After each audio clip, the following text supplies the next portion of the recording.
Right. அஸ்ஸலாமு அலைக்கும், வணக்கம். நாங்கள் அப்போ கிளாஸ் ஸ்டார்ட் பண்ணுவோம்.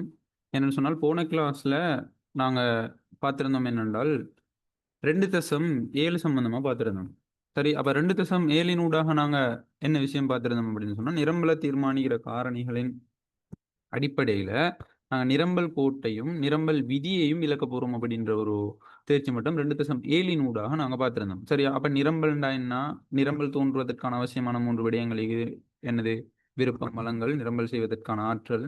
அதே மாதிரி நாங்கள் நிரம்பல்ட வகைகளை பார்த்துருந்தோம். நிறுவனம் ஒன்றோட நிரம்பல், சந்தை நிரம்பல் அப்படின்னு சொல்லி. அப்போ அதுக்கு இடையிலான வேறுபாடுகள் எல்லாம் அதுக்கு இடையிலான அந்த வரைபடங்கள் எல்லாம் நாங்கள் பார்த்துருந்தோம்.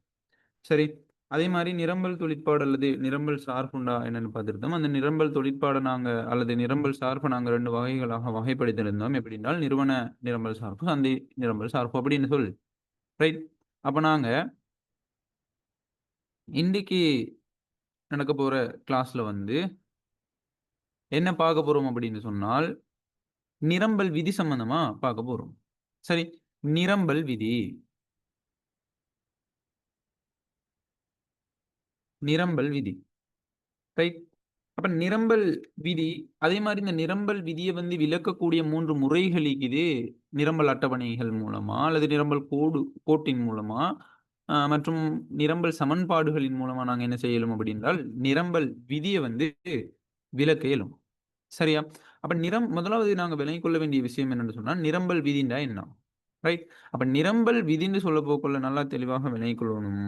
ஒரு குறிப்பிட்ட காலப்பகுதியில ஒரு 6 மாதம் ஆகிக்கலாம், அல்லது ஒரு வருட காலமாக ஆகிக்கலாம், அல்லது ஒரு காலாண்டாக இருக்கலாம். இப்படியான ஒரு குறிப்பிட்ட ஒரு காலப்பகுதிக்குள்ள நிரம்பலை தீர்மானிக்கிற ஏனைய காரணி. சரி, அப்ப நிரம்பலை தீர்மானிக்கிற காரணிகள் அப்படின்னு சொல்லி போட்டு சில காரணிகள் இருக்குது. என்னது? குறித்த பண்டத்தின் விலை, தொடர்புடைய பண்டங்களோட விலை, மூலப்பொருட்களின் விலை, தொழில்நுட்பம், உற்பத்தியாளர்களுடைய எதிர்பார்க்கை, உற்பத்தியாளர்களுடைய எண்ணிக்கை, அதே மாதிரி அரசாங்கத்தின் கொள்கைகள், வேறு காரணிகள் அப்படின்னு சொல்லி இந்த நிரம்பலை தீர்மானிக்கிற காரணிகள் அப்படின்னு சொல்லி. அப்ப நல்லா விலை கொள்ளணும். இந்த நிரம்பல் விதி அப்படின்னு சொல்ல போக்குள்ள ஏனைய காரணி அப்படின்னு சொல்ல போக்குள்ள விலை தவிர்ந்த ஏனைய காரணி. அப்ப விலை இல்லாம ஏனைய காரணிகள் எப்படி இருக்க போகுது அப்படின்னா நிலையாக இருக்க போகுது. ரைட். அப்ப நிரம்பல் விதி அப்படின்னு சொன்னால் நல்லா தெளிவாக விலை கொள்ளணும். ஒரு குறிப்பிட்ட காலப்பகுதியில நிரம்பலை தீர்மானிக்கிற ஏனைய காரணி. ரைட். அப்ப நிரம்பலை தீர்மானிக்கிற ஏனைய காரணிகள் மாறாத நிலையில குறிப்பிட்ட பண்டத்தின் விலைக்கும் அதன் நிரம்பல் தொகைக்கும் இடையிலான நேர்க்கணிய தொடர்பு. ரைட். நேர்க்கணிய தொடர்பு காணப்படுறதை தான் நாங்க என்ன சொல்றோம் அப்படின்னு சொன்னால் நிரம்பல் விதி. நிரம்பல் விதி. ரைட். அப்ப குறிப்பிட்ட காலப்பகுதி இருக்கணும். நிரம்பலை தீர்மானிக்கிற ஏனைய காரணி நிலையாக காணப்படணும், மாறாத நிலையில காணப்படணும். அப்படி மாறாத நிலையில ஒரு குறிப்பிட்ட பண்டத்தின் விலைக்கும் அதன் நிரம்பல் தொகைக்கும் இடையில எப்படியான தொடர்பு காணப்படும் அப்படின்னு சொன்னா நேர்க்கணிய தொடர்பு காணப்படும். அதாவது ஒரு குறித்த பண்டத்தின் விலை அதிகரிக்கிற டைம்ல அதன் கேள்வி தொகை நடக்கும். சாரி, நிரம்பல் தொகை. சரி, நிரம்பல் தொகை என்ன நடக்கும் அப்படின்னு சொன்னால் அதிகரிக்கும். அதே மாதிரி விலை குறைவடைகிற டைம்ல அதன நிரம்பல் தொகை என்ன நடக்கும்? குறைவடையும். அப்ப இப்படியாக ஒரு குறிப்பிட்ட காலப்பகுதியில ஒரு குறித்த காலப்பகுதியில நிரம்பலை தீர்மானிக்கிற ஏனைய காரணி, விலை தவிர்ந்த ஏனைய காரணி மாறாத நிலையில குறிப்பிட்ட பண்டத்தின் விலைக்கும் அதன் நிரம்பல் தொகைக்கும் இடையில எப்படியான தொடர்பு காணப்படும் அப்படின்றால் நேர்க்கணிய தொடர்பு. சரி, இதைத்தான் நாங்க என்ன சொல்றோம் அப்படின்னு சொன்னால் நிரம்பல் விதி. நல்ல தெளிவாக நினைக்கிறோம். நிரம்பல் விதி அப்படின்னு சொன்னால் என்ன? ஒரு குறித்த காலப்பகுதியில நிரம்பலை தீர்மானிக்கிற விலை தவிர்ந்த ஏனைய காரணி மாறாத நிலையில நிலையாக காணப்படுற டைம்ல ஒரு குறித்த பண்டத்தின் விலைக்கும் அதன் நிரம்பல் தொகைக்கும் இடையிலான நேர்க்கணிய தொடர்பு. அதாவது விலை அதிகரிக்கிற டைம்ல நிரம்பல் தொகையும் அதிகரிக்கும். அதே மாதிரி விலை குறைவடைகிற டைம்ல நிரம்பல் தொகை நடக்க போகுது, குறைவடைய போகுது. இதை சொல்றது தான் என்னன்னு சொல்லுவோம் என்றால் நிரம்பல் விதி அப்படின்னு சொல்லுவோம். ரைட். இது கிளியரா விளங்கினா? இல்லையா? ரைட். நிரம்பல் விதின்னு சொன்னா முதலாவது என்ன விஷயம் தான் நினைக்கிறோம். அடுத்த விஷயமாக நாங்க வாரம் என்னென்றால் இந்த நிரம்பல் விதியை விளக்கக்கூடிய முறைகள். சரி, அப்ப நிரம்பல் ரைட், நிரம்பல் விதியை விளக்கக்கூடிய முறைகள் அப்படின்னு சொல்லி, அப்ப நாங்க நிரம்பல் விதின்னு சொன்னா என்னன்னு பார்த்துட்டோம். அதாவது ஒரு குறித்த காலப்பகுதியில ஒரு குறிப்பிட்ட பண்டத்திற்கு விலை தவிர்ந்த இணைய காரணி மாறாத நிலையில குறித்த பொருளின் விலை அதிகரிக்கிற டைம்ல நிரம்பல் தொகையும் அதிகரிக்கும். விலை குறைவடைகிற டைம்ல நிரம்பல் தொகையும் குறைவடையும். தான் நாங்க நிரம்பல் விதி அப்படின்னு பார்த்தோம். அப்ப இப்படியான இந்த ஒரு நிரம்பல் விதியை நாங்க விளக்கக்கூடிய முறைகள், அதை வந்து எத்தி வைக்கக்கூடிய முறைகள் அப்படின்னு சொல்லி 3 முறைகள் காணப்படுது. இந்த 3 முறைகளின் அடிப்படையில தான் நாங்க என்ன செய்ய போறோம் என்றால், இந்த நிரம்பல் விதிய வந்து விளக்கப் போறோம். நிரம்பல் விதிய நாங்க என்ன செய்ய போறோம்? விளக்கப் போறோம். முதலாவது விஷயம் என்னன்னா, நிரம்பல் அட்டவணை. நிரம்பல் அட்டவணை அல்லது பட்டியலின் அடிப்படையில நாங்க என்ன செய்ய போறோம்? நிரம்பல் விதிய விளக்கப் போறோம். 2வது விடயம் என்னன்னு சொன்னால், நிரம்பல் கோட்டின் அடிப்படையில. அப்ப நிரம்பல் கோட்டின் அடிப்படையில நாங்க என்ன செய்ய போறோம் அப்படின்னு சொன்னால், நிரம்பல் கோடு அல்லது வளைகளின் அடிப்படையில நாங்க இந்த நிரம்பல் விதிய விளக்குவோம். சரியா? அடுத்தது நிரம்பல் சமன்பாட்டின் மூலம். நிரம்பல் சமன்பாட்டின் மூலம். சமன்பாட்டின் மூலம். இப்படியாக இப்படியாக இந்த 3 முறைகள்ல நாங்க என்ன செய்ய போறோம் அப்படின்னு சொன்னால், நிரம்பல் நிரம்பல் விதிய நாங்க விளக்குவோம். நாங்க விளக்குவோம். நிரம்பல் அட்டவணைகள் மூலமா, ரைட், நிரம்பல் கோட்டின் மூலமா, அதே மாரி நிரம்பல் சமன்பாட்டின் மூலம். சரி, அப்ப ஒவ்வொரு விடயமா நாங்க என்ன செய்ய போறோம்? பார்த்துட்டு வரப்போறோம். நெக்ஸ்ட் பேஜுக்கு போவோம்.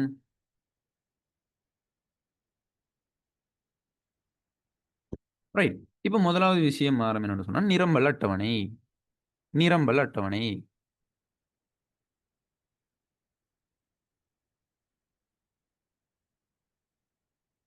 நிரம்பல் அட்டவணை அல்லது பட்டியல் அப்படின்னு சொல்றது. நிரம்பல் அட்டவணை அல்லது பட்டியல் அப்படின்னு சொல்றது. அப்ப நல்லா தெளிவாக விளங்கிக் கொள்ளணும். நிரம்பல் அட்டவணை அல்லது பட்டியல் அப்படின்னு சொன்னா என்னென்றால், ஒரு குறிப்பிட்ட காலப்பகுதியில நிரம்பல்ல செல்வாக்கு செலுத்துகின்ற விளைய விலை தவிர்ந்த ஏனைய காரணி. அப்ப விலை தவிர்ந்த ஏனைய காரணிகள் என்னென்ன? சொல்லுங்க பாப்போம். விலை தவிர்ந்த இணைய காரணிகள் என்னென்ன? நிரம்பல தீர்மானிக்கிறது.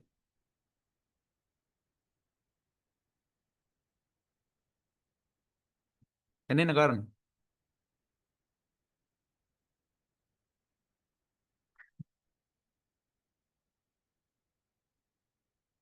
குயிக்கா ஆன்சர் பண்ணணும். விலை தவிர்ந்த இணைய காரணம் என்னென்ன?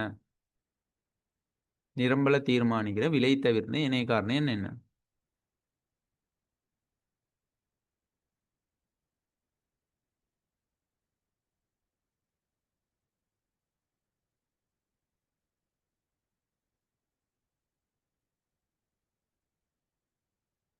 இப்பதான் சொல்லி தந்தேன் நான். என்னென்ன காரணி?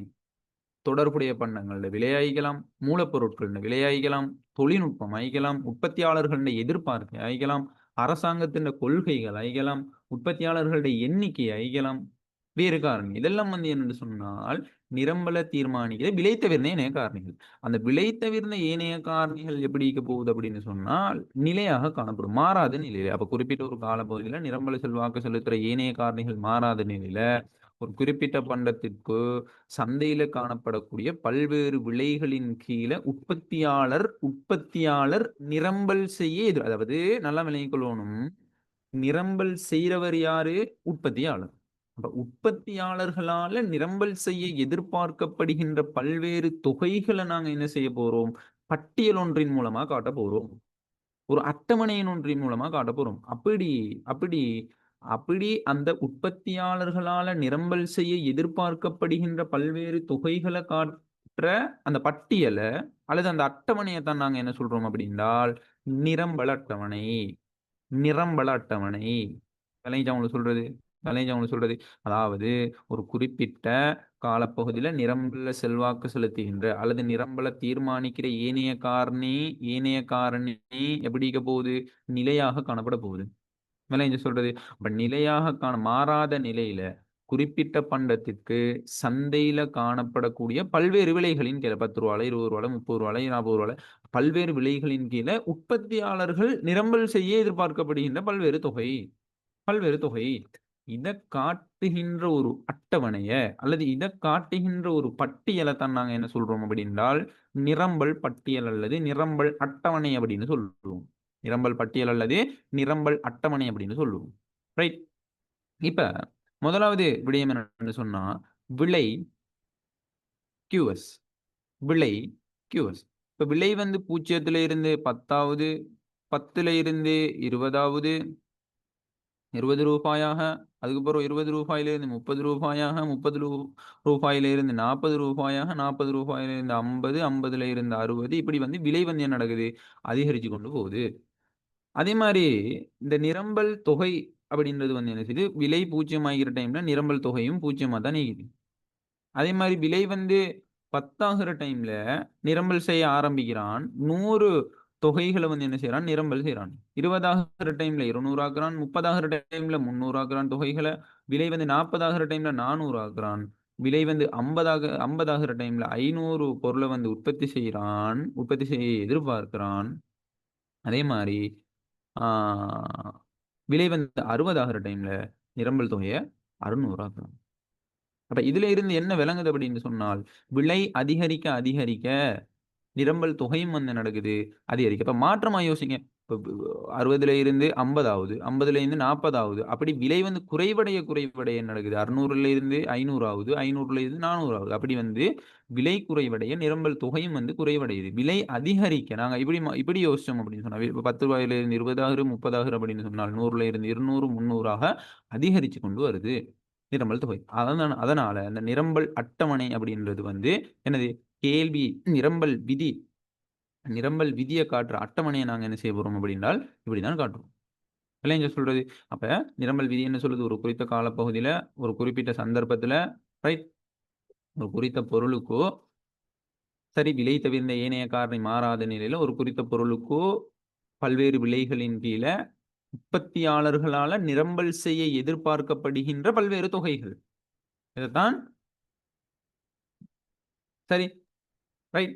அப்ப பல்வேறு தொகைகளை வந்து நாங்க அந்த அட்டவணைகள் மூலமா அல்லது பட்டியல்கள் மூலமா காட்டுறது நிரம்பல் அட்டவணை அப்படின்னு சொல்லுவோம். பட் நிரம்பல் விதி என்ன சொல்லுது அப்படின்னு சொன்னா ஒரு குறிப்பிட்ட காலப்பகுதியில ஒரு குறிப்பிட்ட ஒரு சந்தர்ப்பத்துல விலை தவிர்ந்த ஏனைய காரணி மாறாத நிலையில ஒரு குறிப்பிட்ட பண்டத்தின் விலைக்கும் அதன் நிரம்பல் தொகைக்கும் இடையிலான நேர்க்கணிய தொடர்பை காட்டுது. அப்ப நேர்க்கணிய தொடர்பு அப்படின்னு சொன்னா விலை அதிகரிக்கிற டைம்ல நிரம்பல் தொகை வந்து அதிகரிக்கும், விலை குறைவடைகிற டைம்ல நிரம்பல் தொகை குறைவடையும். அதை நாங்க என்ன செய்ய போறோம், அட்டவணையின் மூலமா காட்ட போறோம்.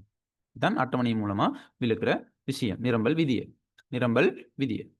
இப்ப 2வது விடயத்துக்கு நாங்க வாரம். இந்த நிரம்பல் விதியை விளக்கக்கூடிய முறைகள்ல இருக்கிற 2வது முறை தான் என்னன்னு சொன்னால் நிரம்பல் கோடு அல்லது நிரம்பல் வலை. சரி, நிரம்பல் கோடு அப்ப நிரம்பல் கோடு அப்படின்னு சொன்னால் முதலாவது என்ன விஷயம்ன்றதை நீங்க விளங்கிக் கொள்ளணும். சரி, ஒரு குறிப்பிட்ட காலப்பகுதியில நிரம்பல தீர்மானிக்கிற அல்லது நிரம்பல பாதிக்கிற ஏனைய காரணி மாறாது. அப்ப விலை தவிர்ந்த ஏனைய காரணி, ஏனைய காரணி சொல்ல போகல, விலை தவிர்ந்து தான் வரப்போகுது. ரைட். அப்ப விலை தவிர்ந்த ஏனைய காரணிகள் மாறாத நிலையில குறிப்பிட்ட பண்டம் ஒன்றோட விலை சரி ஒரு குறித்த ஒரு ஒரு ஒரு குறித்த பண்டத்தொன்றோட விலைக்கும் அதன் நிரம்பல் தொகைகளையும் தொடர்புபடுத்தி காட்டும் புள்ளிகளை இணைத்து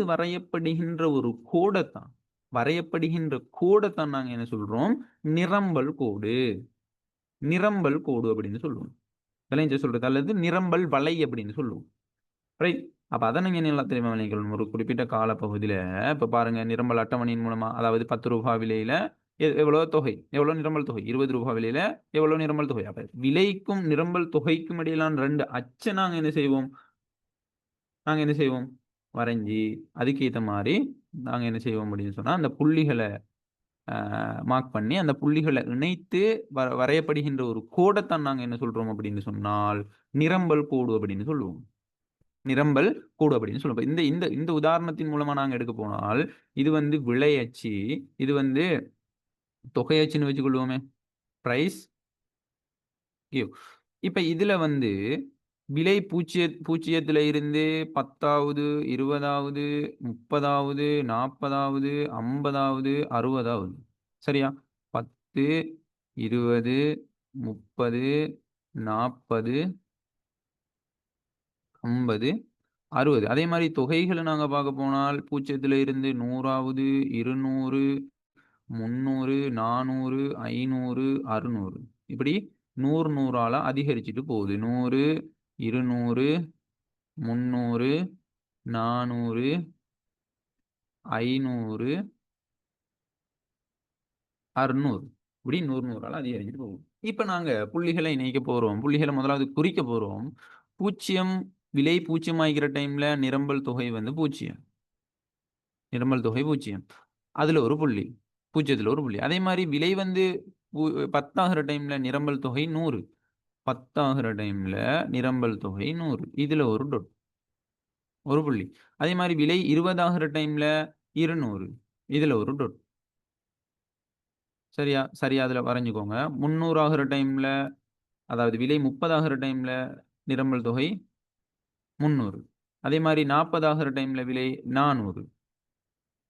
50 ஆகுற டைம்ல 500. 60 ஆகுற டைம்ல 600 நிரம்பல் தொகை. அப்ப இப்படியாக அந்த புள்ளிகள வந்து குறிச்சு, அந்த புள்ளிகள இணைக்க வருகின்ற அந்த கோட்டத்தான் நாங்க என்ன சொல்றோம் அப்படின்னு சொன்னால், நிரம்பல் கோடு. நிரம்பல் கோடு. இதைத்தான் நாங்க என்ன சொல்லுவோம்? நிரம்பல் கோடு அப்படின்னு சொல்லுவோம். அத வந்து நீங்க என்ன செய்யணும்? தெளிவாக நினைக்கணும். அப்போ ஒரு குறிப்பிட்ட காலப்பகுதியில நிரம்பலை தீர்மானிக்கிற ஏனைய காரணி மாறாத நிலையில, குறிப்பிட்ட பண்டத்தின் விலைகளுக்கும் அதன் நிரம்பல் தொகைகளையும் தொடர்புபடுத்தி காட்டும் புள்ளிகள இணைத்து வரையப்படுகின்ற கோடத்தான் நாங்க நிரம்பல் கோடு அப்படின்னு சொல்லுவோம். சரி. அப்ப சாதாரண நிரம்பல் கோடு எப்படி இது? கி கீழிருந்து மேல் நோக்கி இடமிருந்து வலமாக சரிந்து செல்ற ஒரு கோடாதான் இந்த நிரம்பல் கோடு காணப்படும். சாதாரண நிரம்பல் கோடு. சரியா? இப்படிதான் நாங்க நிரம்பல் கோட்டின் மூலமா நாங்க அந்த நிரம்பல் விதிய வந்து விளக்குறது. பாருங்க அப்ப விலை வந்து அதிகரிக்க, அதிகரிக்க என்ன செய்யுது? நிரம்பல் தொகையும் வந்து அதிகரிச்சு கொண்டு போகுது. இப்படித்தான் நாங்க என்ன செய்வோம்? நிரம்பல் கோட்டின் மூலமா நிரம்பல் விதிய நாங்க விளக்க போறோம். சரியா? அத வந்து நீங்க என்ன செய்யணும்? தெளிவாக விளங்கிக் கொள்ளணும். ரைட்.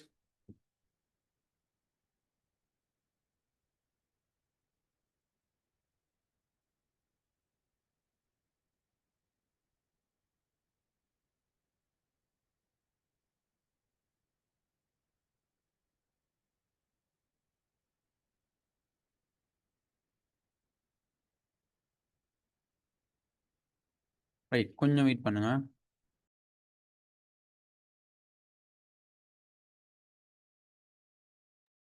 ரைட். வாய்ஸ் கிளியர் ஆகிதா? Oh sir. ரைட். இப்ப நாங்க அடுத்ததாக நிரம்பல் விதிய விளக்கக்கூடிய முறைகள்ல இருக்கிற 3வது முறை தான் என்னன்னு சொன்னால், நிரம்பல் சமன்பாடு மிக முக்கியமான ஒரு விடயம். இதெல்லாம் சும்மா நார்மலா உங்களுக்கு தெரியும். இதுல நிரம்பல் விதி என்ன சொல்லுது? விலை வந்து அதிகரிக்கிற டைம்ல நிரம்பல் தொகையும் வந்து அதிகரிக்கும். அதே மாரி விலை குறைவடைகிற டைம்ல நிரம்பல் தொகையும் வந்து குறைவடைய போகுது. அத வந்து நாங்க ஒரு அட்டவணை மூலமா காட்டுறதா இருக்கலாம். அதே மாரி வரைபடம் மூலமா காட்டுறதா இருக்கலாம். அது ஈஸியான ஒரு மெத்தட். இப்ப இதுல நீங்க மிக முக்கியமா கவனிக்க வேண்டிய விஷயம் என்னன்னு சொன்னால், நிரம்பல் சமன்பாடுன்ற விடயம். ரைட். எல்லா விடயமும் முக்கியம் தான். ஆனால் மிக பிரதானமான ஒரு விடயம் நல்லாவே விளங்கிக் கொள்ளி வச்சுக்கணும். இந்த நிரம்பல் சமன்பாடு. இப்ப நிரம்பல் சமன்பாடு, இந்த கேள்வி சமன்பாடுகளின் அடிப்படையில வந்து யூனிட் 3 வந்து அதோட தொடர்ச்சியாவுது. இல்லைங்க சொல்றது. யூனிட் 3ய வந்து நம்ம நல்லாவே விளங்கி வைக்கணும். அடுத்தது வந்து அது ஈஸியாக்கணும் அப்படின்னு சொன்னா, யூனிட் 2 வந்து நல்லா தெளிவாக விளங்கிக்கணும். இல்லைங்களா? அப்ப அதன் அடிப்படையில தான் அந்த நிரம்பல் சமன்பாடு, கேள்வி சமன்பாடையும் தந்துட்டு, இப்படியான நிலைமையில வந்து அரசாங்கம் வரி விதிக்கிறது, மானியம் வழங்குறது, உயர்ந்தபட்ச கட்டுப்பாட்டு விலை, குறைந்தபட்ச கட்டுப்பாட்டு விலை இப்படியான கேள்விகள் வந்து எடுப்பான். பெரிய வினாக்கள்ல ஒரு வினாவா வரப்போகுது.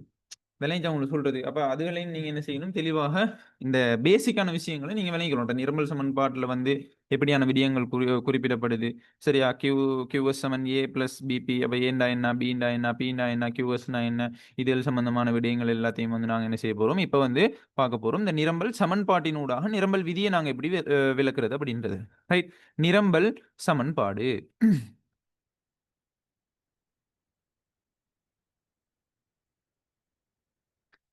ரைட். நிரம்பல் சமன்பாடு.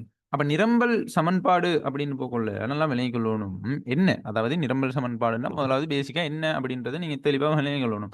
அதாவது ஒரு குறிப்பிட்ட ஒரு காலப்பகுதியில நிரம்பல பாதிக்கிற அல்லது நிரம்பல தீர்மானிக்கிற ஏனைய காரணி மாறாத நிலையில நிலையாக காணப்படுகின்ற போது ஒரு குறிப்பிட்ட பண்டத்தின் விலைக்கும் அதன் நிரம்பல் தொகைக்கும் இடையிலான நேர்க்கணிய தொடர்பு தானே. அதாவது விலை அதிகரிக்கிற டைம்ல நிரம்பல் தொகை வந்து என்ன நடக்க போகுது, அதிகரிக்க போகுது. அதே மாதிரி விலை குறைவடைகிற டைம்ல நிரம்பல் தொகை வந்து என்ன நடக்க போகுது, என்ன நடக்க போகுது? குறைவடையும். குறைவடைய போகுது. இதைத்தானே நிரம்பல் விதி சொல்லுது. ரைட். அப்ப இப்படியான இந்த நிரம்பல் விதிய நாங்க என்ன செய்ய போறோம் அப்படின்னு சொன்னால், ரைட், நேர்க்கணிய தொடர்ப, இந்த விலைக்கும் நிரம்பல் தொகைக்கும் இடையிலான நேர்க்கணிய தொடர்ப அட்சர கணித முறையில சமன்பாடு மூலம் காட்ட போறோம். சரி, அட்சர கணித முறையில சமன்பாடு மூலம் காட்ட போறோம். அப்படி அட்சர கணித முறையில சமன்பாடு மூலம் காட்டுறத தான் நாங்க என்ன சொல்றோம் அப்படின்றால் நிரம்பல் சமன்பாடு. எதை காட்டுறது? எதை காட்டுது அட்சராணித முறையில சமன்பாடின் மூலமா? அதாவது ஒரு குறிப்பிட்ட காலப்பகுதியில நிரம்பல பாதிக்கிற அல்லது நிரம்பல தீர்மானிக்கிற ஏனைய காரணி மாறாத நிலையில ஒரு குறிப்பிட்ட பண்டத்தின விலைக்கும் அதன் நிரம்பல் தொகைக்கும் இடையிலான நேர்க்கணிய தொடர்பு. அதாவது விலை அதிகரிக்கிற டைம்ல நிரம்பல் தொகை அதிகரிக்கிறதையும், விலை குறைவடைகிற டைம்ல நிரம்பல் தொகை குறைவடைகிறதையும் நாங்க ஒரு சமன்பாட்டின் மூலமா முன்வைக்க போறோம். அப்படி சமன்பாட்டின் மூலமா முன்வைக்கிறத தான் நாங்க என்ன சொல்றோம் அப்படின்னா நிரம்பல் சமன்பாடு அப்படின்னு சொல்றோம். அப்ப நிரம்பல் சமன்பாட நாங்க நாங்க நிரம்பல் சமன்பாட நாங்க எப்படி முன்வைக்கிறது அப்படின்னு சொன்னால், QS சமன், சரி, QS சமன் A சக BP அப்படின்னு சொல்லி முன்வைப்போம். ரைட். QS சமன் A பிளஸ் BP. ரைட். அப்ப QS அப்படின்னு சொன்னா என்னண்டா தெளிவாக விளங்கிக் கொள்ளணும். நிரம்பல் தொகை. நிரம்பல் தொகைக்கு தான் அல்லது நிரம்பல் அளவுக்கு தான் நாங்க என்னன்னு சொல்லுவோம், நிரம்பல் அளவுக்கு தான் நாங்க என்னன்னு சொல்லுவோம், QS அப்படின்னு சொல்லுவோம். அதே மாதிரி ஏன்னு சொன்னா என்னண்டா, ஏ வந்து எதை குறிப்பிது அப்படின்னா விலை பூஜ்ஜியமாக இருக்கிற டைம். ரைட். விலை பூஜ்ஜியமாக இருக்கிற டைம் நிரம்பல் செய்யற அளவு என்ன, அதை காட்டுறதுக்கு தான் இந்த ஏ. விலை விலை வந்து பூஜ்ஜியமாக காணப்படுகின்ற டைம்ல நிரம்பல் செய்ய எவ்வளோ உற்பத்தியாளன் எவ்வளோ நிரம்பல் செய்ய போறான். நிரம்பல் செய்கின்ற அளவு விளைஞ்ச சொல்றது. அப்ப விலை வந்து பூஜ்ஜியமாகிற டைம்ல இப்ப QS எடுப்பமே. இப்ப உதாரணமா ஏ வந்து விளக்குறதுக்காக இப்ப நாங்க போடுறோம் ஒரு அட்டவணை. விலை வந்து பூஜ்ஜியமாகிற டைம்ல நிரம்பல் தொகை 5ன்னு வைப்போம். விலை வந்து 1 ஆகுற டைம்ல 6, 2 ஆகுற டைம்ல 7. அப்ப இப்படி அதிகரிச்சுட்டு போகுது. இப்ப நீங்க சொல்லுங்க பாப்போம், ஏண்ட பெறுமதி எவ்வளவு ஆயிக்கும்? இந்த அட்டவணையின் அடிப்படையில ஏண்ட பெறுமதி எவ்வளவு ஆயிக்கும்? ஏண்ட பெறுமதி எவ்வளவு ஆயிக்கும்? 5. 5. 5. சந்தேகத்தோட கேட்கப்படாது, கான்ஃபிடென்ட்டா சொல்லணும். 5 தான் வரும். ஏனது? ஏன்னு சொன்னா என்ன அர்த்தம்? விலை பூஜ்ஜியமாக இருக்கிற டைம்ல நிரம்பல் செய்யற அளவு. இதைத்தான் நாங்க என்னன்னு சொல்லுவோம், ஏன்னு சொல்லுவோம். இப்ப ஏன்னு சொன்னா என்னன்னு விளங்கினா?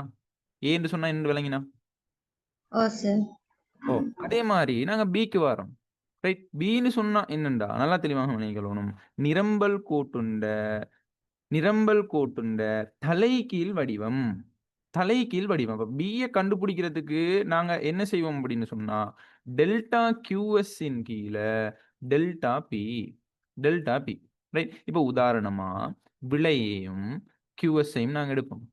விலை வந்து 0 ஆகிற டைம்ல நிரம்பல் தொகையும் 0. விலை வந்து 10 ஆகிற டைம்ல நிரம்பல் தொகை 100. விலை வந்து 20 ஆகிற டைம்ல 200. 30 ஆகிற டைம்ல 300. இப்படி வந்து நிரம்பல் அந்த அட்டவணை ஒன்று தந்திக்கிறான். இப்ப நாங்க பியை கண்டுபிடிக்க போறோம். பின்னு சொன்னா என்ன? நிரம்பல் கோட்டுன்னு சாய்கீழ் அல்லது தலைகீழ் வடிவம் அல்லது சரிவு அப்படின்னு சொல்றது நிரம்பல் கோட்டுன்னா. அந்த சரிவை நாங்க கண்டுபிடிக்கிறது எப்படி? பி சமன் டெல்டா QS இன் கீழ டெல்டா P. பி. டெல்டா QSனா என்ன? QSல அதாவது நிரம்பல் தொகையில ஏற்படுகின்ற மாற்றத்தின் கீழ விலையில ஏற்படுகின்ற மாற்றம். அப்ப இதுல வந்து எவ்வளவு மாற்றம் ஏற்படுகிறது? 100. அப்ப விலையில எவ்வளவு மாற்றம் ஏற்படுகிறது? 10. அப்ப நாங்க என்ன செய்ய போறோம்? பி சமன் டெல்டா QS வந்து இங்க 100ஆல மாற்றம் அடைஞ்சிக்குது. அதே மாதிரி விலையில மாற்றம் விலை எவ்வளவால மாற்றம் அடைஞ்சிக்குது? 10ஆல. அப்ப எங்கட பி என்ன? 10. விளைஞ்ச உங்களுக்கு சொல்றது. இப்படித்தான் நாங்க என்ன செய்வோம் அப்படின்னு சொன்னா நிரம்பல் கோட்டுண்ட தலைகீழ் வடிவம் அல்லது சரிவை நாங்க கண்டுபிடிக்கிறது. நிரம்பல் கோட்டுண்ட சரிவு இப்படித்தான் நாங்க கண்டுபிடிக்கிறது. எப்படி? டெல்டா QS இன் கீழ டெல்டா பி. ரைட். இப்ப பின்னு சொன்னா என்ன விளங்கினா? ஓ சார். ரைட். இதுதான் பி. சரி, அப்ப நிரம்பல் சமன்பாட்டில் இருக்கிற அவ்வளோ விஷயத்தையும் கிளியரா நான் உங்களுக்கு எக்ஸ்பிளைன் பண்ணிட்டு வரேன்னு தெளிவா விளங்கிக் கொள்ளணும். ரைட். அப்ப கியூஎஸ்னா என்ன, ஏண்டா என்ன, ஏ எப்படி நாங்க கண்டுபிடிக்கிறது, பி எப்படி நாங்க கண்டுபிடிக்கிறது, பிக்கான சமன்பாடு என்ன, டெல்டா கியூஎஸ்இன் கீழே டெல்டா பி. ரைட். அப்ப பிரைஸ்ன்னு சொன்னா குறித்த பண்டத்தின விலைக்கு தான் இந்த பிரைஸை நாங்க போடுறது. ரைட். பிரைஸை நாங்க போடுறது. அப்ப நிரம்பல் சமன்பாட்டில் இருக்கிற இந்த QS சமன் A பிளஸ் பிபி இந்த சமன்பாட்டில் இருக்கிற இந்த QSண்டா என்ன, ஏண்டா என்ன, பீண்டா என்ன, அதை எப்படி கண்டுபிடிக்குது, விலைண்டா, பிரைஸ்ண்டா என்ன, அதெல்லாம் பேசிக்கா விஷயம் தெரிந்தானே. இதுகள் விளங்கினா அந்த அடிப்படை விஷயங்களை உள்வாங்கி கொண்டு தான் நாங்கள் என்ன செய்ய போறோம், இந்த நிரம்பல் சமன்பாட்டின் மூலம் எப்படி நிரம்பல் விதியை விளக்குறது அப்படின்றத நாங்கள் பார்க்க போறோம். முதலாவது இது இந்த விஷயம் விளங்கினா, நிரம்பல் சமன்பாடு கிளியரா விளங்கினா. ஓ சார். ரைட். அடுத்த கட்டமா நாங்க பார்க்க போறோம். அடுத்த பேஜுக்கு போவோமே. ரைட். அடுத்த கட்டமாக நாங்க பார்க்க போறோம்.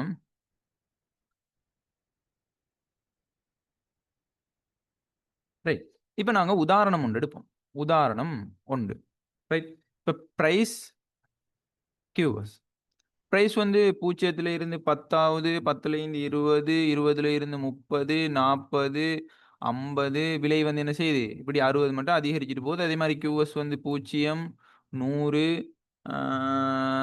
அதே மாதிரி 200, 20 ஆகிற டைம்ல 200, விலை வந்து 30 ஆகிற டைம்ல 300, விலை வந்து 40 ஆகிற டைம்ல 400, விலை வந்து 50 ஆகிற டைம்ல 500, விலை வந்து 60 ஆகிற டைம்ல 600.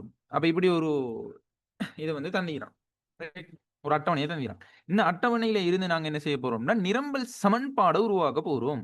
நிரம்பல் சமன்பாடை நாங்க உருவாக்க போறோம். ரைட். அப்ப எங்கட நிரம்பல் சமன்பாடை வந்து நாங்க பேசிக்கா என்ன, QS சமன் A பிளஸ் பிபி. ரைட். இப்ப நீங்க சொல்லுங்க பார்ப்போம். முதலாவது நாங்க ஏண்ட பெருமதியும் பீண்ட பெருமதியும் தான் நீங்க கண்டுபிடிக்கணும். சரியா? QSஐயும் பியையும் நாங்க அப்படியே போடுவோம். ரைட். இப்ப நாங்க ஏண்ட பெருமதியும் பீண்ட பெருமதியும் கண்டுபிடிக்க போறோம். இப்ப ஏண்ட பெருமதி இங்க எத்தனை, விலை 0 ஆகிற டைம்ல நிரம்பல் தொகையின் அளவு எத்தனை, எவ்வளவு? 0. 0. அப்ப ஏக்கு ஒரு பெருமதி உண்டு ஈக்குதா? ஈக்குதா? இல்ல. இல்ல. ரைட். அப்ப நாங்க இங்க ஏண்ட பெருமதி உண்டு இல்ல. அதே மாதிரி இப்ப பீட பெருமதியை நாங்க கண்டுபிடிக்க போறோம். பட் பியை கண்டுபிடிக்கிறதுக்கான சமன்பாடு என்ன, டெல்டா QS இன் கீழே delta P. Delta P. Delta QS இன் கீழே டெல்டா பி. அப்ப டெல்டா QS வந்து இங்க எவ்வளவு வருது, எவ்வளவு 100. வருது, 100. அதாவது 100ஆல அதிகரிச்சுட்டு போகுது. அப்ப 100 டெல்டா QS. விலை, விலை மாற்றம் 10ஆல் அதிகரிக்குது. 10ஆல அதிகரிச்சுட்டு போகுது. அப்ப 100ன் கீழே 10 பிரிச்சா பீட பெருமதி எவ்வளவு வரும், 10. 10. இப்ப நாங்க என்ன செய்ய போறோம், சமன்பாடு எழுத போறோம். சமன்பாட எழுத போறோம். என்ன வரும், QS சமன் QS சமன் ஏட பெருமதி ஈக்குதா, ஏட பெருமதி எவ்வளோ, 0. அப்ப நாங்க 0 போட வேண்டிய அவசியம் இல்லை. அப்ப பீட பெருமதி எவ்வளோ, 10. 10p. இதுதான் எங்கட இந்த அட்டவணைக்கான எங்கட நிரம்பல் சமன்பாடு. இப்படித்தான் உருவாகுது. விளங்கிச்ச சொல்றது, இது கிளியரா விளங்கினா? ஓ சார். ரைட். இப்படித்தான் நாங்க என்ன செய்யறது என்றால் சமன்பாடை வந்து நிரம்பல் சமன்பாடை நாங்க என்ன செய்யறது, உருவாக்குறது அப்படின்றத நீங்க என்ன செய்யணும், தெளிவாக விளங்கிக் கொள்ளணும். எப்படியான அட்டவணைகள் வந்தாலும் நீங்க என்ன செய்யணும், உருவாக்க தெரிஞ்சுக்கணும். இது உதாரணத்தின் மூலமா உங்களுக்கு சொல்லிக்கிறேன். ரைட். இப்ப என்ன செய்ய போறோம் அப்படின்றால் இந்த நிரம்பல் கோடு தொகைகளை வெற்ற இடங்களை அடிப்படையாக கொண்டு நிரம்பல் சமன்பாடை நாங்க என்ன செய்யறோம் அப்படின்றால் 3 வகைகளாக வகைப்படுத்த போறோம். நல்லா விளங்கிக் கொள்ளணும். எனது நிரம்பல் கோடு வந்து தொகைகளை வெற்ற இடங்கள் அடிப்படையாக கொண்டு நாங்க என்ன செய்ய போறோம், நிரம்பல் சமன்பாட நாங்க என்ன செய்ய போறோம், 3 வகைகளாக வகைப்படுத்த போறோம். அதை நீங்க என்ன செய்யணும், தெளிவாக விளங்கிக் கொள்ளணும். முதலாவது என்ன விடயம்டால் நிரம்பல் கோடு இப்படி வாரை.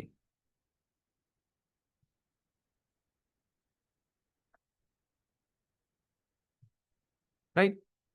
நல்லா விளங்கிக் கொள்ளணும்.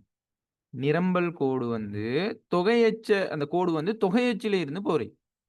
ரெண்டாவது வந்து நிரம்பல் கோடு விலையச்சில இருந்து போறேன். ரைட். மூன்றாவது விடயம் என்னன்னு சொன்னா நிரம்பல் கோடு பூஜ்ஜியத்தில இருந்து செல்றேன், மூலைவிட்டத்தில இருந்து போறேன். ரைட். அப்ப இப்படி என்ன செய்யலும் அப்படின்னு சொன்னால், இந்த நிரம்பல் கோடு இந்த தொகை அச்சுகள வெற்ற இடங்கள, அதாவது இது மைனஸ்ல வெட்ட போகுது. ரைட். இது பிளஸ்ல வெட்ட போகுது. ரைட். பிளஸ்ல தான் வெட்டிட்டு போகுது. ரைட்.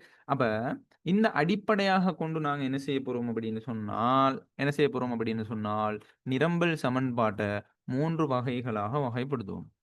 ரைட். 3 வகைகளாக நாங்க என்ன செய்ய போறோம்? வகைப்படுத்த போறோம்.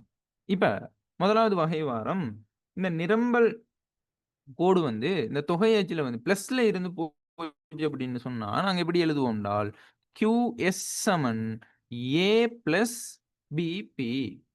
அப்ப ஏன்ற பெறுமதி எப்படி வரப்போகுது? பிளஸ்ல வரப்போகுது. சரியா? ஏன்ற பெறுமதி எப்படி இருக்க போகுது? பிளஸ்ல வரப்போகுது. ரைட். அப்ப இப்படித்தான் நாங்க என்ன செய்ய போறோம் அப்படின்னு சொன்னால், இப்படித்தான் நாங்க பிளஸ்ல வரப்போகுது அப்படின்னு சொன்னா, இங்க பிளஸ்ன்னு போட தேவையில்லை. ஏன்னு சொன்னா, பிளஸ் முன்னுக்கு பிளஸ் தான் நீக்குது அப்படின்றத நீங்க விளங்கிக் கொள்ளணும். மேத்ஸ் படிக்கிறீங்க தானே? அப்ப QS சமன் A பிளஸ் BP. ரைட். அப்ப இப்படியான கோடு வந்துச்சுன்னு சொன்னால். சரி. அதே மாரி 2வது வகைய பாருங்க. இது மைனஸ்ல தானே தொகையை வெட்டுது. ஓவா இல்லையா? ஓவா இல்லையா? ஓம். மைனஸ்ல தான் தொகையை வெட்டுது. அப்படின்டா இதுக்கான நிரம்பல் சமன்பாடு எப்படி வரும்டால், QS சமன் minus A plus BP. Right. மைனஸ்ல தான் இந்த ஏட பெறுமதி வரப்போகுது. ஏட பெறுமதி வரப்போகுது அப்படின்றத நீங்க என்ன செய்யணும்? தெளிவாக விளங்கிக் கொள்ளணும். மத்த விஷயம் இது 2வது சமன்பாடு. 3வது என்னன்னு சொன்னால், பூஜ்ஜியத்தின் ஊடாக போறது. அப்ப பூஜ்ஜியத்தின் ஊடாக இந்த நிரம்பல் கோடு பேய்த்துச்சு அப்படின்னு சொன்னா, அந்த மூலைவிட்டத்தின் ஊடாக போயிடுச்சு அப்படின்னு சொன்னா, ஏன்ற பெறுமதி எப்படி இருக்க போகுது? ஏன்ற பெறுமதி 0. 0மாக கொண்டு வரும். ஏக்கு ஒரு பெறுமதி ஒண்ணும் இல்ல. அப்ப நாங்க நிரம்பல் சமன்பாடு எப்படி எழுதுவோம்? QS Q சமன் சமன் BP. பிபின்னு எழுதுவோம். ஏன்னா ஏக்கு ஒரு பெறுமதி உண்டு இல்லன்னு நினைக்கிறேன். சரியா? இந்த அடிப்படையில நாங்க என்ன செய்ய போறோம் அப்படின்னு சொன்னா, அதாவது நிரம்பல் கோடு தொகைகள வெற்ற இடங்கள அடிப்படையாக கொண்டு நாங்க என்ன செய்வோம்? 3 வகைகளாக வகைப்படுத்துவோம். 3 வகைகளாக வகைப்படுத்துவோம் இந்த நிரம்பல் சமன்பாட்டை. இந்த 3 வகைகளும் விளங்கினா இல்லையா? QS சமன் A பிளஸ் BP. அதே மாதிரி QS சமன் மைனஸ் A பிளஸ் BP. அதே மாதிரி QS சமன் BP. ரைட். இப்படியாக நாங்க என்ன செய்ய போறோம்? நிரம்பல் சமன்பாடு 3 வகைகளாக வகைப்படுத்த போறோம் அப்படின்றது கிளியரா விளங்கினா இல்லையா? விளங்கின சார். ரைட்.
ரைட். இப்ப அடுத்த விஷயம் என்றால், ஒரு 3 சமன்பாடு தரப்போறேன். அந்த சமன்பாட்டில இருந்து நாங்க நிரம்பல் அட்டவணையையும், நிரம்பல் கோட்டையும் வரைஞ்செடுக்க போறோம். சரியா? முதலாவது சமன்பாடு என்னென்றால், S சமன் 100 plus 10 P 100 plus 10 P right. அப்ப 100 அப்படின்றது வந்து என்ன? ஏயா பியா? A A. A Saman 100, B எத்தனை? 10 ரைட். அதாவது நிரம்பல் போட்டுண்ட சாய்வு 10, விலை 0 ஆகிற டைம்ல நிரம்பல் தொகையின் அளவு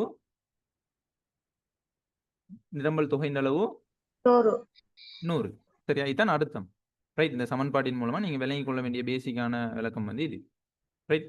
இப்ப நாங்க வாரம் இப்ப நாங்க இந்த பிரைஸுக்கு பதிலா நாங்க 10 போடுவோமே. சரியா? பிரைஸுக்கு பதிலா நாங்க நிரம்பல் அட்டவணையை தயாரிக்கிறதாக நாங்க அந்த பிரைஸுக்கு பதிலா நாங்க 10 போட போறோம். அப்ப 100 பிளஸ் 10 தர 10. அப்ப 10 தர 10 எத்தனை? 100 100. 100 பிளஸ் 100. அப்ப 100 100 கூட்டினால் 200 200. 200 என்ன? QS நிரம்பல் தொகை. அப்ப இதுல வந்து எங்கட அட்டவணையை உருவாக்கிலும் பிரைஸ் QS. பிரைஸ் வந்து எவ்வளவு போட்டோம்? நாங்க எவ்வளவு போட்டோம்? 10 ரூபாய் விலையில நிரம்பல் தொகை எவ்வளவு வந்துச்சு? 200. 200 ரைட். இப்ப நாங்க விலையை வந்து 20 ஆக்குறோம். சரியா? அப்ப விலையை 20 ஆக்கணும். நாங்க பிரைஸுக்கு பதிலா எவ்வளவு போட போறோம்? 20. அப்ப 100 பிளஸ் 10 தர பிரைஸுக்கு பதிலா 20. அப்ப 10 தர 20 எத்தனை? 200 பிளஸ் இங்க 100. அப்ப 200 100 300. அப்ப விலை வந்து 20ஆக அதிகரிக்கிற டைம்ல QS எவ்வளவு ஆயிக்கும்? 300ஆக காணப்படும். 300ஆக காணப்படும். இப்ப நாங்க விஷயத்துக்குள்ள வாரம் எங்கட வரைபடத்துக்குள்ள வர போறோம். ரைட். எங்கட வரைபடம் எப்படி வரும்? இதுல வந்து விலை அச்சு, இது வந்து தொகை அச்சு. இப்ப எங்கட நிரம்பல் கோட்டை நாங்க வரைகிற டைம்ல இது வந்து பிளஸ்ல இருக்குதா மைனஸ்ல இருக்குதா? பிளஸ்ல இருந்துச்சுன்னு சொன்னா நிரம்பல் கோடு விலை அச்சுல இருந்து போமா தொகை அச்சுல இருந்து போமா? தொகை அச்சுல இருந்து போகுது. அப்ப எவ்வளவு தொகையில இருந்து போகுது? 200 200 100? விலை 0 ஆகிற டைம்ல 100. 100ல இருந்து போகுது. விளைஞ்ச அவங்க சொல்றது. அப்ப விலை 10 ஆகிற டைம்ல கேள்வி தொகை விலை 10 ஆகிற டைம்ல நிரம்பல் தொகை எவ்வளோ? 200. விலை 20 ஆகிற டைம்ல நிரம்பல் தொகை 300. சரியா? 20 ஆகிற டைம்ல 300. ரைட். இப்படித்தான் நாங்க என்ன செய்யறது அப்படின்னு சொன்னால் நிரம்பல் அட்டவணையையும் நிரம்பல் கோட்டையும் வரைகிறது. ரைட். இது கிளியரா விளங்கி நம்ம முதலாவது. அடுத்தது ரெண்டாவது உதாரணத்துக்குள்ள வரோம். ரெண்டாவது உதாரணம் QS சமன் -100 பிளஸ் 10 பி. இப்ப ஏண்ட பெருமதியை சொல்லுவோம். ஏண்ட பெருமதி என்ன? -100. அப்போ உங்களுக்கு தெரியணும் ஏண்ட பெருமதி மைனஸ்ல வந்தால் நிரம்பல் கோடு எந்த அச்சுல இருந்து போகுது? விலை அச்சுல இருந்து. இதுதான் பேசிக்கான விளக்கங்கள். சரியா? இதெல்லாம் தெரிஞ்சு வச்சுக்கொள்வோம். ரைட். அதே மாதிரி பீண்ட பெருமதியை சொல்லுங்க. 10. இந்த பேசிக்கான இதை எடுத்துட்டு நாங்க என்ன செய்ய போறோம்? இப்ப அட்டவணையை வந்து உருவாக்க போறோம். இப்ப நாங்க என்ன செய்வோம் அப்படின்னு சொன்னா விலைக்கு பதிலா விலை இதுல வந்து நிரம்பல் தொகை. இப்ப நாங்க விலையை நாங்க என்ன செய்ய போறோம்? 10ஆக நாங்க போட போறோம். அப்ப -100 பிளஸ் 10 விலைக்கு பதிலா நாங்க எவ்வளவு போடுறோம்? 10. அப்ப 10 தர 10 எத்தனை? எவ்வளோ? 100 பிளஸ் -100. அப்ப -100 பிளஸ் 100 0. அப்ப விலை 10 ஆகிச்சு அப்படின்னு சொன்னா QS எவ்வளோ? QS எத்தனை அலகு? பூஜ்ஜியம். 0. சரியா? அதே மாதிரி இப்ப நாங்க விலையை 20ஆக அதிகரிக்கிறோம். அப்ப நாங்க இங்க வந்து விலைக்கு பிரைஸுக்கு பதிலா 20 போடுவோம். ரைட்? -100 பிளஸ் 10 தர 20. அப்ப 10 தர 20 எத்தனை? 200. 200 200 பிளஸ் -100.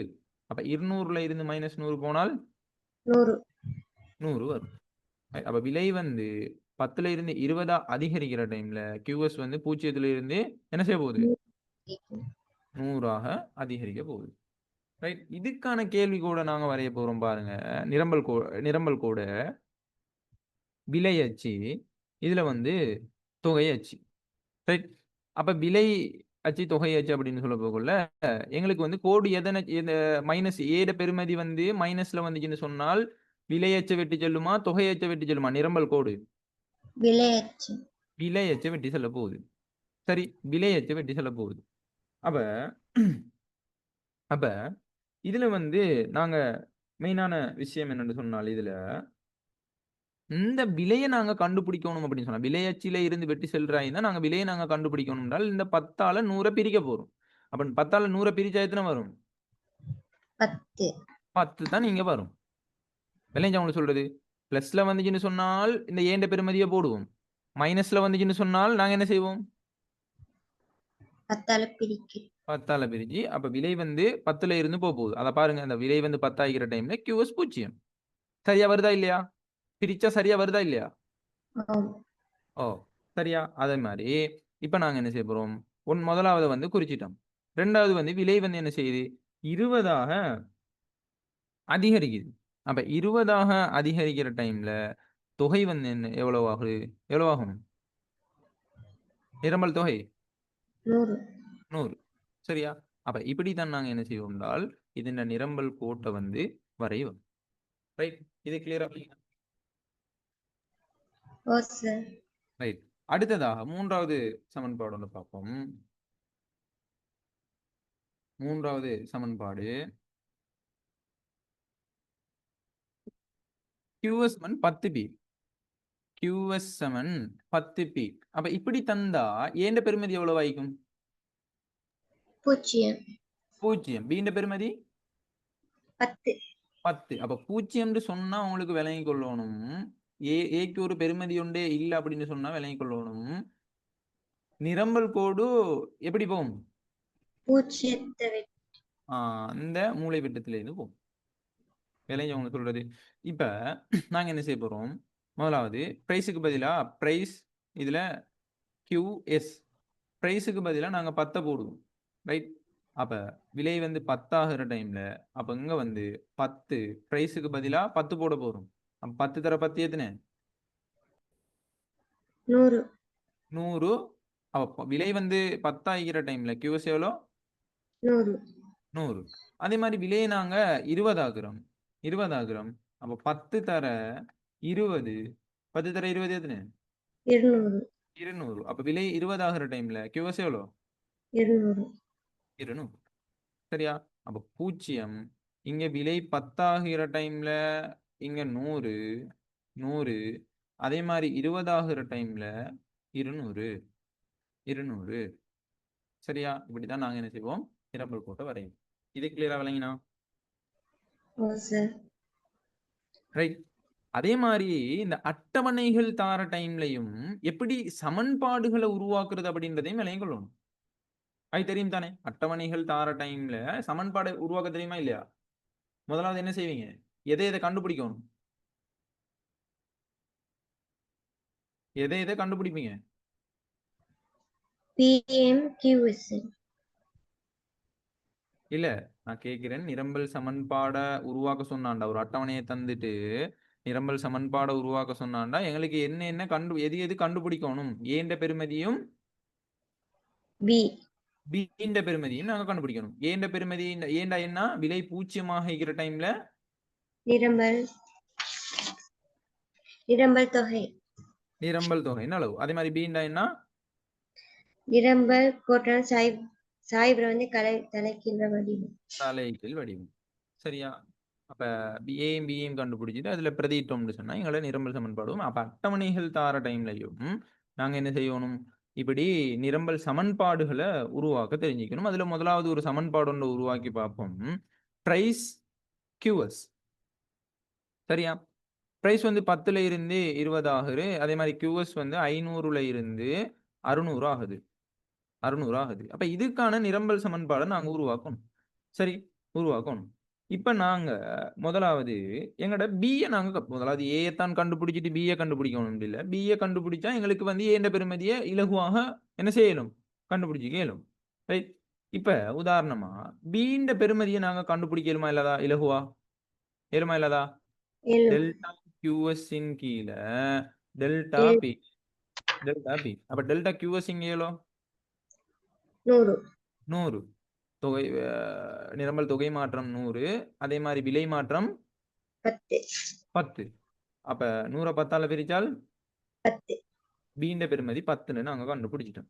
பீண்ட பெருமதி நாங்க என்ன கண்டுபிடிச்சிட்டோம், 10ன்னு கண்டுபிடிச்சிட்டோம். இப்ப எங்கட சமன்பாடை நாங்க போடுவோம். QS சமன் A பிளஸ் BP. பிபி.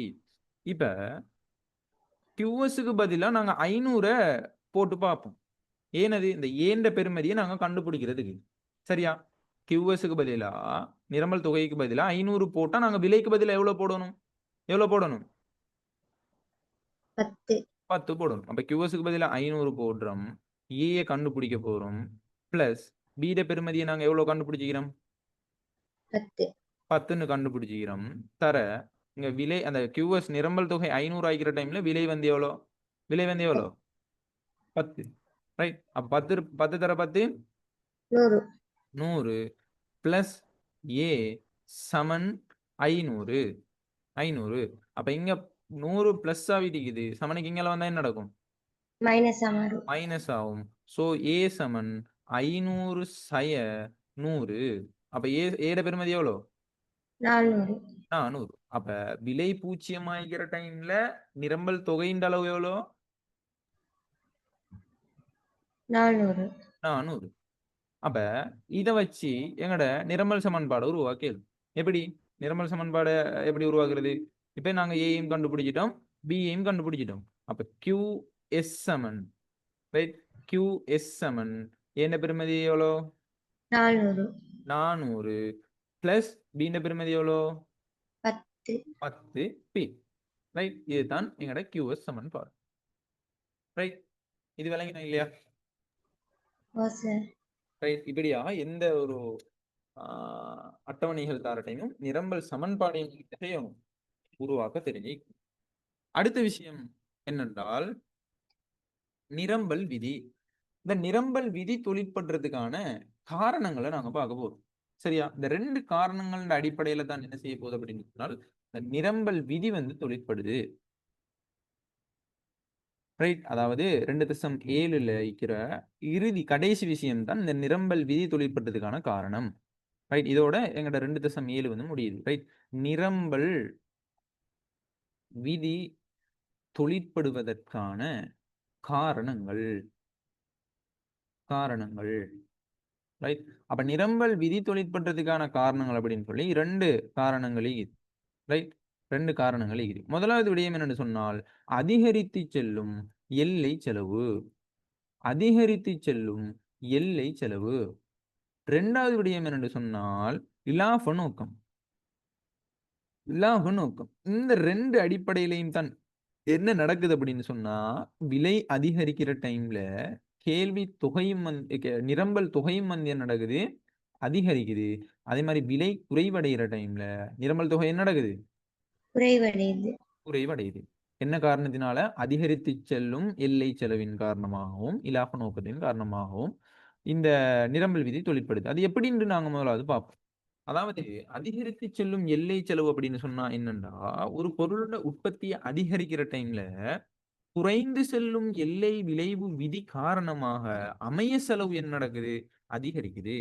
அதிகரிக்குது. உற்பத்தி அதிகரிக்க அதிகரிக்க என்ன நடக்கும், அமைய செலவும் இந்த குறைந்து செல்லும் எல்லை விளைவு காரணமாக அதிகரிக்கும். இதனால எல்லை செலவும் அதிகரிக்கும். அதாவது மேலதிகமாக ஒரு உற்பத்தியை செய்யறதுக்கான செலவு வந்து என்ன நடக்குது, அதிகரிக்குது. இதனால அதிகரிக்கிற எல்லை செலவு தானே. அதிகரிக்கிற அது உற்பத்தி அதிகரிக்க அதிகரிக்க அதிகரிக்க மேலதிகமாக மேலதிக உற்பத்தியாக செய்யப்படுகின்ற செலவை தான் நாங்கள் எல்லை செலவு அப்படின்னு சொல்லுவோம். இப்படியாக எல்லை செலவு அதிகரிக்க அதிகரிக்க அதிகரிக்க இந்த அதிகரிக்கிற எல்லை செலவை ஈடு செய்யணும் தானே. அப்ப ஈடு செய்யறதின் காரணமாக என்ன நடக்கும் அப்படின்னு சொன்னா விலையை வந்து அதிகரிப்பாங்க. விலையை அதிகரிச்சா தானே அவங்களோட அந்த செலவை வந்து ஈடு செய்ய இயலும். ஒரு பொருளுண்ட இப்ப உதாரணமா ஒரு பொருளுண்ட உற்பத்தி செலவு உற்பத்தியை அதிகரிக்க அதிகரிக்க அதிகரிக்க உற்பத்தி செலவும் அதிகரிக்கும். அப்ப உற்பத்தி செலவு அதிகரிக்குன்னு சொன்னா அவன் என்ன செய்வான்? அதே விலையில பொருளை வந்து விற்பனை செய்யறதுக்கு எதிர்பார்க்க மாட்டான். உற்பத்தி செலவு அதிகரிச்சுன்னு சொன்னா எல்லை செலவு அதிகரிக்க அதே மாதிரி அதிகரிக்க அதிகரிக்க அவன் வந்து என்ன செய்வான்? அந்த செலவை ஈடு செய்யறதுக்காக விலை அதிகரிப்பான். விலை அதிகரிப்பான். அப்ப இதனால உற்பத்தியாளர்களோட ஆற்றல் அதிகரிக்குது. அப்ப விலை அதிகரிக்கிற டைம்ல உற்பத்தியாளர்கள் ஆற்றலும் அதிகரித்து என்ன நடக்கும் என்றால் நிரம்பல் தொகையும் அதிகரிக்கும். அப்ப ஆற்றல் விலை அதிகரிக்கிற டைம்ல உற்பத்தியாளர் ஆற்றல் அதிகரிச்சு நிரம்பலை வந்து அதிகமா உற்பத்தியில வந்து அதிகமா செய்யறதுக்கு முன் வருவாங்க. அப்ப விலை அதிகரிக்கிற டைம்ல என்ன நடக்குது? என்ன நடக்குது? நிரம்பல் தொகையும் அதிகரிக்கும். அதிகரிக்குது. முதலாவது காரணம் என்ன? அதிகரித்து செல்லும் எல்லை செலவு காரணமா. ரெண்டாவது விடயம் என்னன்னு சொன்னா லாப நோக்கம். லாப நோக்கத்தால எப்படி இந்த நிரம்பல் விதி தொழிற்படுது அப்படின்னு சொன்னா ஒரு பொருளோட விலை அதிகரிக்குதுன்னு வச்சுக்கொள்வோமே. பொருளோட விலை அதிகரிக்கிற டைம்ல லாப அளவுகளும் அதிகரிக்குமா இல்லையா? அதிகரிக்குமா இல்லையா? அதிகரிக்கும். விலை அதிகரிச்சுன்னு சொன்னா லாப அளவுகளும் அதிகரிக்குமா இல்லையா? அதிகரிக்கும். அதிகரிக்கும். விலை அதிகரிக்கிற டைம்ல லாப அளவுகள் அதிகரிக்கிறதால உற்பத்தியாளர் என்ன செய்வான்னு சொன்னா அதிகமான பொருளை வந்து உற்பத்தி செய்ய பார்ப்பான். உற்பத்தியாளருக்கு ஒரு விருப்பம் கொண்டு வரும். அப்ப அவன்ட உற்பத்தியாளர்கள உற்பத்தி செய்யறதுக்கான விருப்பம் அதிகரிச்சு அவன் நிரம்பல் தொகையை அதிகரிப்பான். ஏன்டா லாபம் அதிகமா கிடைக்குது தானே. ஒரு பொருள்ல இருந்து ஒரு அழகுல இருந்து லாபம் அதிகமா கிடைக்குது அப்படின்னு சொல்லி என்ன செய்வான்டா உற்பத்தியாளர் அதிகமா செய்வான். அதிகமாக்கி வந்து என்ன செய்வான் அப்படின்னு சொன்னா லாபத்தை தரும் பண்டத்தின் உற்பத்தியை நோக்கி பல ஒதுக்கீடு வந்து இடம்பெறும். சரியா? இதனால என்ன நடக்கும் என்றால் உற்பத்தி வந்து அதிகரிக்க போகுது. உற்பத்தி அதிகரிக்க போகுது. என்ன நோக்கம்? லாப நோக்கம். அப்போ ஒரு பொருளின் விலை அதிகரிக்க அதிகரிக்க லாபத்தின் அளவும் அதிகரிச்சு உற்பத்தியாளர் விருப்பம் அதிகரிச்சு உற்பத்தியாளர் என்ன செய்வான்? அதிகமான பொருட்களை உற்பத்தி செஞ்சு நிரம்பல் செய்யறதுக்கு அதிகமான நிரம்பலை வந்து செய்ய பார்ப்பான். அப்ப நிரம்பல் தொகையும் வந்து என்ன நடக்க போகுது? கியூஎஸ்எம் என்ன நடக்க போகுது? அதிகரிக்க போகுது. அதுக்கு காரணம் என்ன? லாப நோக்கம். லாப நோக்கம். கிளியரா விளங்கினா இல்லையா? கிளியரா விளங்கினா இல்லையா? செல்லும் எல்லை செலவு கொஞ்சம் விளங்கப்பட்டது. விளங்கல? அதிகரித்து செல்லும் எல்லை செலவு கொஞ்சம். அதிகரித்து செல்லும் எல்லை செலவு. அப்போ ஒரு நல்லா விளங்கிக்கொள்ளணும். அதிகரித்து செல்லும் எல்லை செலவு அப்படின்னு சொன்னா ஒரு பொருளோட உற்பத்தி அதிகரிக்கிறாங்க தானே. ஒரு பொருளோட உற்பத்தியை அதிகரிக்கிற டைம்ல குறைந்து செல்ற எல்லை விளைவு விதி. சரியா? அப்ப குறைந்து செல்ற எல்லை விளைவு விதி காரணமாக என்ன நடக்குதுன்னு சொன்னா அமைய செலவு அதிகரிக்குது.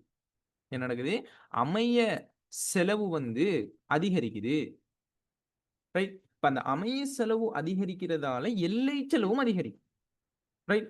அப்ப எல்லை செலவு அதிகரிக்கிற எல்லை செலவை ஈடு செய்யறதுக்காக என்ன செய்வான்னு சொன்னால் விலை அதிகரிக்கப்படும். விலை அதிகரிச்சா தானே அதிகரிக்கிற எல்லை செலவை வந்து ஈடு செய்ய இயலும். அப்ப விலை அதிகரிக்கிறதின் காரணமாக உற்பத்தியாளர்களோட ஆற்றலும் வந்து அதிகரிக்கும். ஏன்னா விலை அதிகமாகி தானே. அதால என்ன செய்வான்டா நிரம்பலை வந்து அதிகமா செய்ய பார்ப்பான். சரியா? நிரம்பல் தொகை வந்து அதிகரிக்க போகுது. ரைட்? இதுதான் வந்து அதிகரித்து செல்லும் எல்லை செலவு வந்து நிரம்பல் விதி தொழிற்பதற்கான காரணங்கள் இருக்கிற ஒரு காரணம். ரைட்டா? ரெண்டு காரணங்கள் இருக்குது. நிரம்பல் விதி தொழிற்பதற்கான காரணங்கள் ரெண்டு இருக்குது. அதிகரித்து செல்லும் எல்லை செலவு லாப நோக்கம் அப்படின்னு சொல்லி. ரைட்? இது கிளியரா விளங்கினா? ரைட். இதோட எங்கட 2.7 அப்படின்றது வந்து முடியுது. அடுத்ததாக 2.8 நாங்க அடுத்த கிளாஸ்ல நாங்க பார்ப்போம். என்ன சரி இது சம்பந்தமான டவுட் இல்லைன்னு சொன்னா எனக்கு குரூப்ல போடுங்க. நான் வந்து வாய்ஸ் நோட் வந்து போடுறேன். ரைட்? இப்போதைக்கு கிளாஸ் முடிப்போம். அஸ்ஸலாமு அலைக்கும். வணக்கம்.